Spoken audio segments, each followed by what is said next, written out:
make sure it's very clear that you're not pitching or selling anything. If this method doesn't get you your first client in 7 days, then I don't think that you ever will. This is the exact formula that I've used for my community of 15,000 students to get them results like these.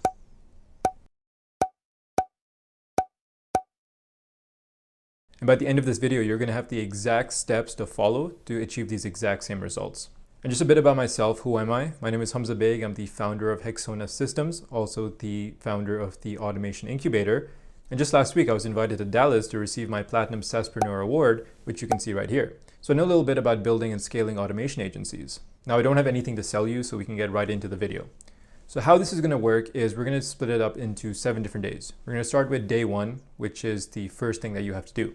Now, in the description of this video and what you're seeing right now is a sheet that I've made. It's a document that I want you to use to capture any warm businesses that you have near you at your disposal. Now, a lot of people will think and say, you know what, I don't know any business owners, or there's nobody that I can contact. But honestly, I think that's bullshit. I think everybody has access to business owners, even if they don't realize it. For example, if you go to a barber every 2 weeks and you go to the same person every week, that's a business owner or someone at least who has a connection or a direct connection to a business owner. If you go to a restaurant that you're regular at, that's a business that you can work with. If you have an accountant, if you go to a university, universities are businesses that have problems that can be solved. If you own a home or an apartment, you've likely worked with a lot of different service providers like plumbers, electricians, gardeners, roofers, landscapers. Now, you might not think of these as your best friends or close contacts, but these are people that you've interacted with that do own businesses. And those are the ones that we're going to start with. Because a lot of people make the mistake that they start going for cold outreach immediately. They want to start contacting strangers, and strangers are the hardest people to convert. But what people don't realize is what's infinitely easier is that if you've ever had a conversation with somebody, then you've already built a relationship and a connection. And they're going to be much easier to get your foot in the door with and more likely and receptive to speak to you than somebody who's never met you. So day 1, you're going to access this document. You can click the link in my description to get access to the document. It's completely free. You have to make a copy of it to use it for yourself. But I want you to fill out this list. I want you to put the name of the business owner that you have a connection with, the type of business that they are, and the relationship that they have to you. I want you to fill those out. I want you to really spend some time on this, rack your brain, really get creative with thinking about who you've interacted with in the past and who you might be able to have access to.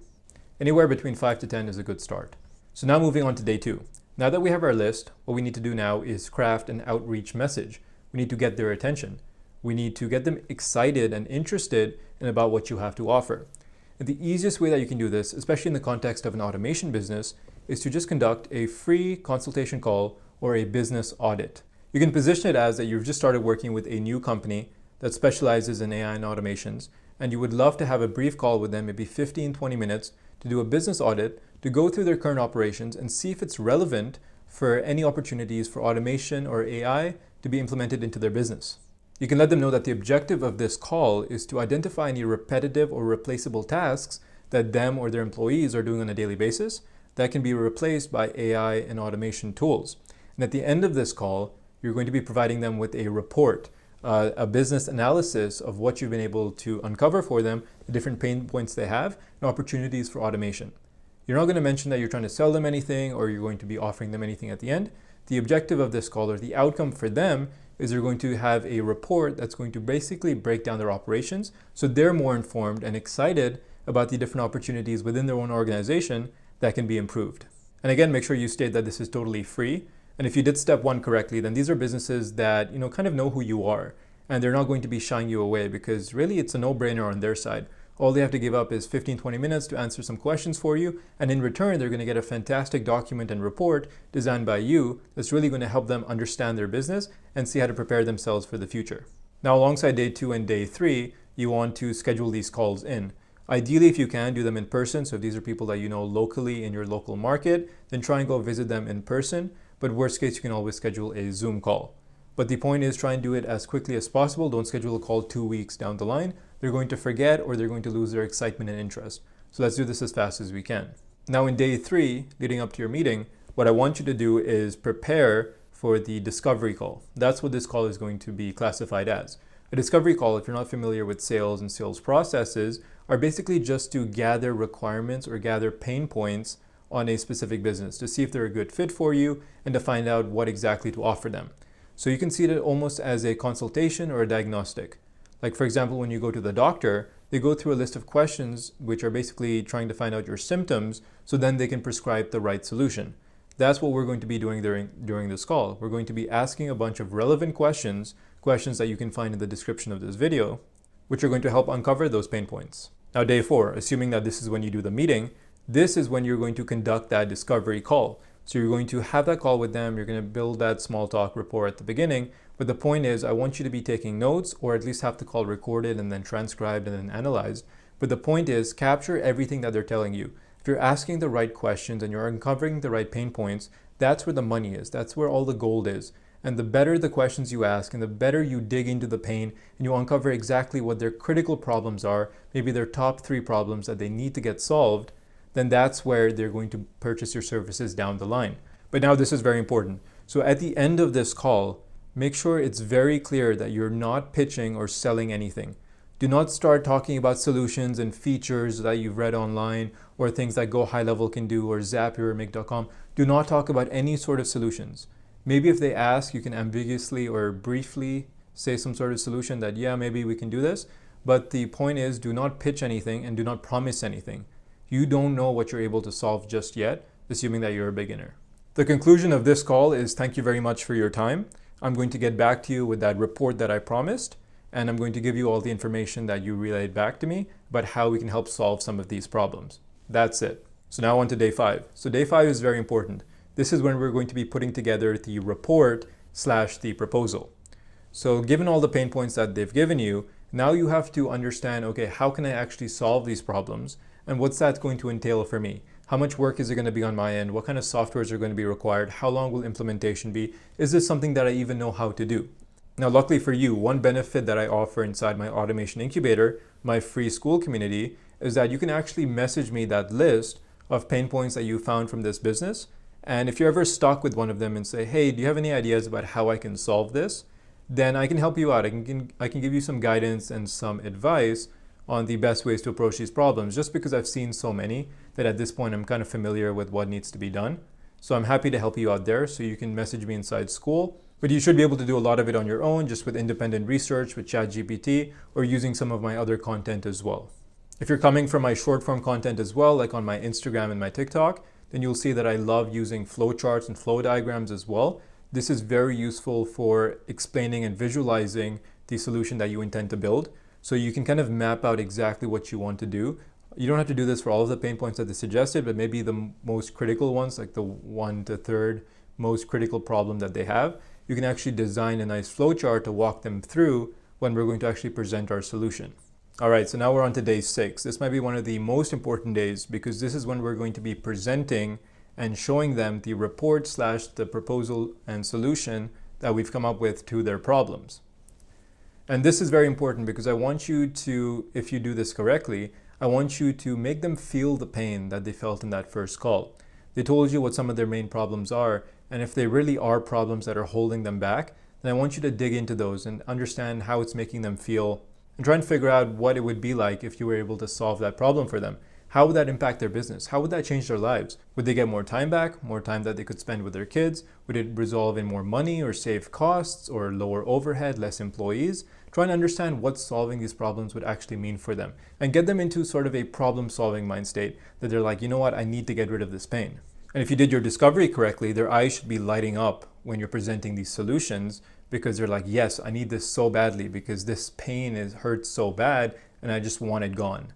That's what it should be like. If you really found the correct pain points, it should be a no-brainer in their minds that they want this solved. And going back to the doctor example, if you went to the doctor with a dislocated shoulder and he said that, with a couple different stretches and maneuvers, he'll be able to pop your shoulder right back in place. And you were in agony before this and, your shoulder's really hurting and you want this to be solved as fast as possible, you would be willing to pay whatever and do whatever to get this pain to be resolved. But if you came to the doctor with a dislocated shoulder and at the same time he noticed that you had a runny nose and instead he prescribed you to get anti-allergy medicine and completely ignored the fact that your shoulder was dislocated. That's an example of a discovery gone wrong where you didn't find the most critical pain point and you prescribed an irrelevant solution. That's not an immediate problem. If you solve immediate problems, people will pay immediately for them to be solved. Why do you think that a doctor, the first question that he asks is, where does it hurt? Where's the pain? On a scale from 1 to 10, how badly does this hurt you? They're doing a diagnosis. They're trying to figure out the symptoms, the most relevant problems, so then they can prescribe the right solutions. The exact same thing applies to business audit and uncovering pain points that every organization is facing. Every business out there is facing some sort of problem, and even if they're not admitting it, they definitely are.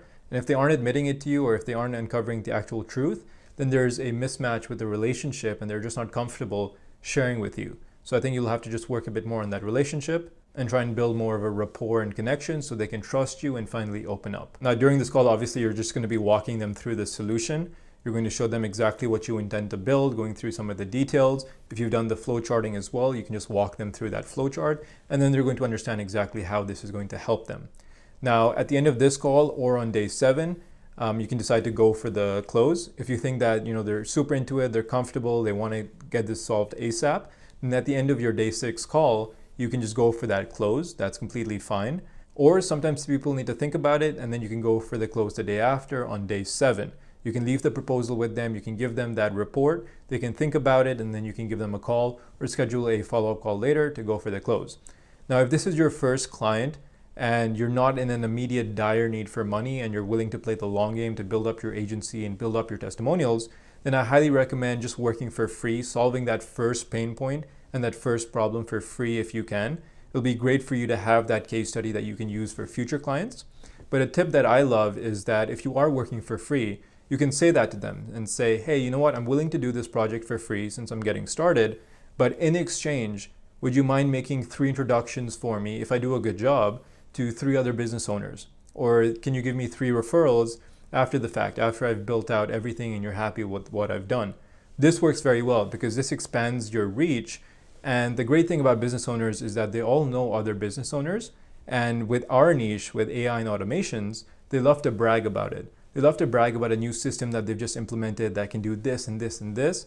So they're much more likely to tell their friends, share it on their social medias. And in exchange, you're going to get a lot of referral inbound business and more introductions coming your way.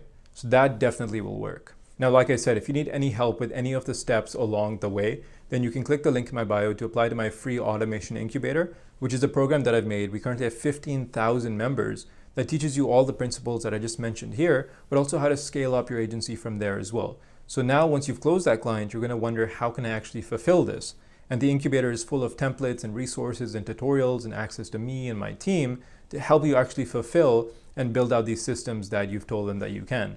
So that's definitely a big bonus. I highly recommend joining that and getting in there if you can.